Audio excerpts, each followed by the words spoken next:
Baik, kalau kita nak wakilkan set kita, persilangan set kita sama ada 2 set atau 3 set dan seterusnya, kita boleh gambarkan dia, wakilkan dia dengan gambar rajah Venn. Ini adalah contoh gambar rajah Venn di mana P bersilang Q, P dengan Q bersilang bertindih di kawasan yang telah dilorikkan ni lah. P bersilang Q adalah sama juga dengan Q apabila, nampak tak, Q duduk di dalam P. Q duduk di dalam P, dia bertindih macam ni. So, Q ni sebenarnya adalah subset bagi P. Asalnya Q ni adalah subset bagi P. Itu simbol subset. Subset ni set kecil yang ada di dalam P itulah. So kita boleh katakan persilangan P dan Q adalah juga subset bagi P. Kalaulah ada 3 set PQR begini, kalau dia kata P bersilang R sini, antara P dengan R sahaja. Memanglah Q tu termasuk sikit sebab Q juga ada bersilang dengan R. Kalau persilangan ketiga-tiganya di sini.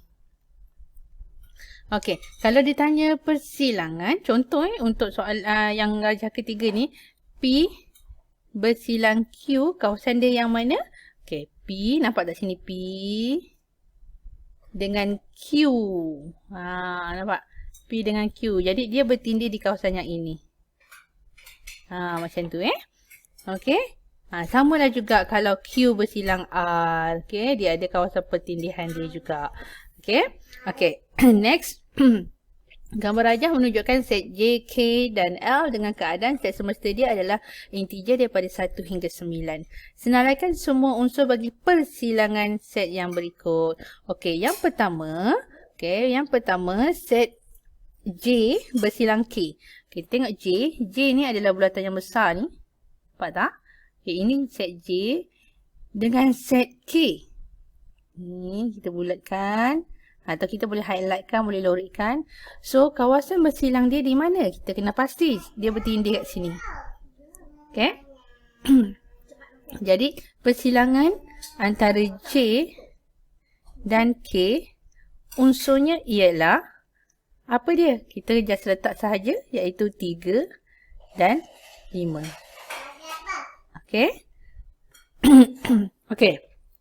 B. Pada yang ni, kita tengok pula B.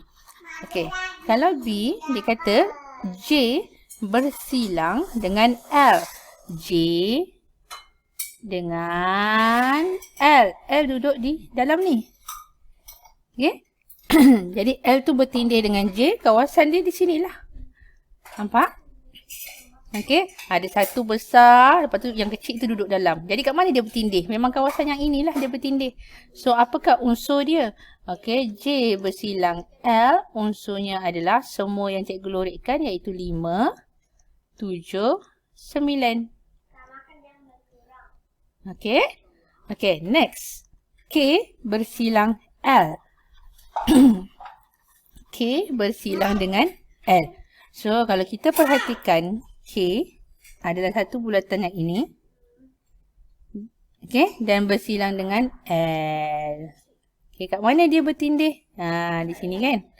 So unsurnya ada satu saja. K bersilang L, unsurnya adalah 5. Iaitu kalau dia tanya bilangannya hanyalah satu sahaja. Dan last sekali, last sekali dia nak persilangan di antara J, K dengan L. So, 3-3 bersilang. Kat mana kawasan dia? J bersilang juga dengan K. Kalau J dengan K kat sini je. Tapi dia bersilang juga dengan L. So, kawasan persilangan di antara ketiga-tiga ni adalah ini sahaja. Iaitu 5 unsur dia. Unsurnya adalah 5. So, bilangan dia adalah 1. Kalau dia suruh senaraikan unsur, ini sahajalah. Tapi kalau dia tanya pula berapakah bilangan unsur, so bilangan kita boleh jawab dengan mengira ada berapa unsur dia. Macam soalan A ni ada 1, 2. Untuk B ni, J bersilang L. Kita kira 1, 2, 3. Yang ini bilangan unsur K bersilang L hanya ada satu. Dan sama juga dengan D, bilangan J bersilang K bersilang L pun ada satu, iaitu 5 sahaja unsur dia. Okey? Okey, itu sahaja untuk kalau diberi rajah Venn dan maklumat-maklumat yang lain, kita senaraikan unsur bagi persilangan set. Okey, kita tengok pula contoh yang ketiga. Okey, diberi set A adalah nombor dalam dadu. Jadi bila diberi je begini, kita kena senaraikan dahulu set A, apakah unsur dalam set A, iaitu nombor-nombor di dalam dadu yang kita tahu dadu adil mempunyai nombor sehinggalah 6, 4, 5, 6. Set B ialah nombor genap dalam dadu. So B ni dia nak yang genap sahaja, iaitu 2, 4, 6. Okey, 2, 4, 6 yang genap, ganjil 1, 3, 5. Set C dah dinyatakan 7, 8, 9. Okey, so soalan A1.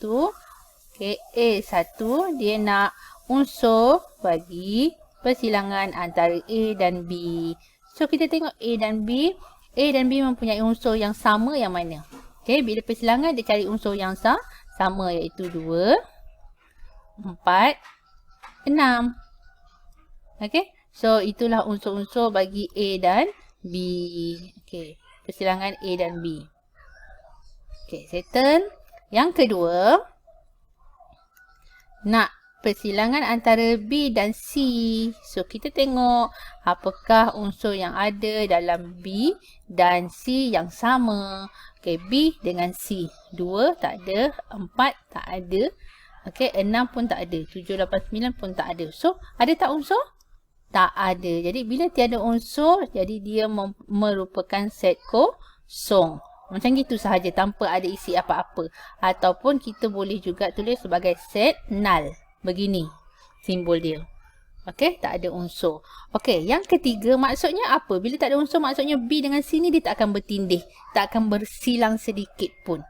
Okey, yang ketiga dia nak kita cari persilangan antara A dengan C. So, kita tengok A dengan C. A dengan C.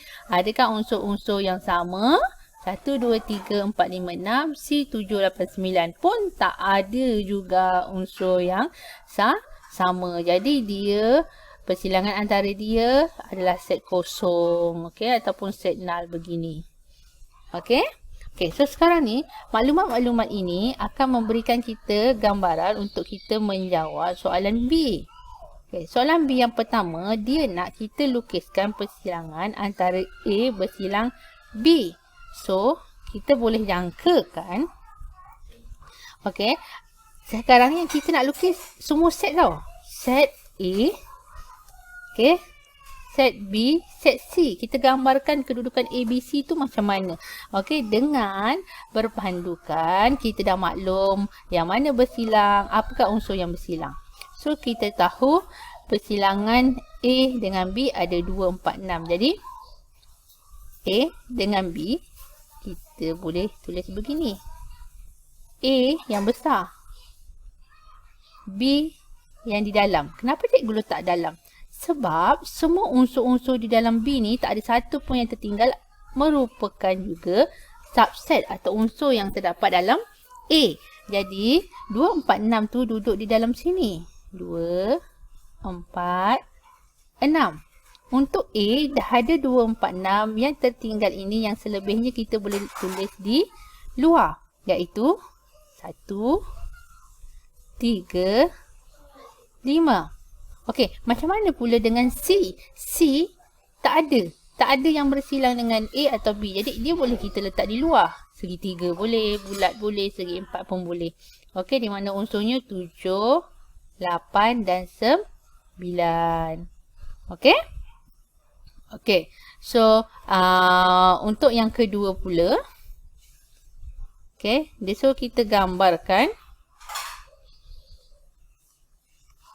Okay, B bersilang C. B bersilang C, tiada unsur. Jadi, sebenarnya A bersilang B, kita boleh lukis yang ini sahaja. Okay, untuk yang kedua, B bersilang C, kita boleh gambarkan dengan keseluruhan gambar ni. Okay, cikgu padamlah supaya kamu tak confuse. Okay, yang ini tadi kita tak perlu tulis ni dulu. Okay, bila kita nak lukis yang kedua ni, barulah kita boleh gambarkan B 2, 4, 6 dan bersilang C. C tak wujud, persilangan dengan B, jadi kat luar.